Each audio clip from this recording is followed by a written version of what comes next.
Dumako naman tayo sa August 19, araw na Martes.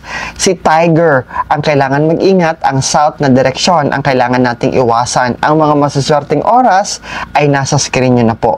Ang mga masaswerte na pwede nating gagawin, we can do the following on August 19 dahil auspicious ang mga ito.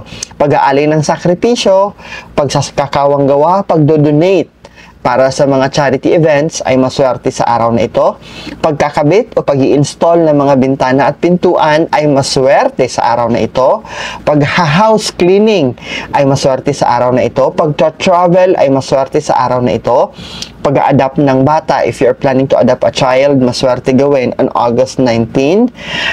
Pag-i-install ng mga bagong biling appliances ay maswerte rin sa araw na ito. Pagbili ng mga alagang hayop ay maswerte sa araw na ito. Ano-ano naman ang kailangan nating iwasan kasi hindi ito maswerte. Ito ay ang pag-i-install ng mga bagong biling furnitures o mga muebles. Iwasan natin on this day. At hindi rin safe sa araw na ito ang pagdalo ng libing. Hindi rin maganda ang araw na ito for groundbreaking ceremony sa ipapagawa ninyong building o tahanan.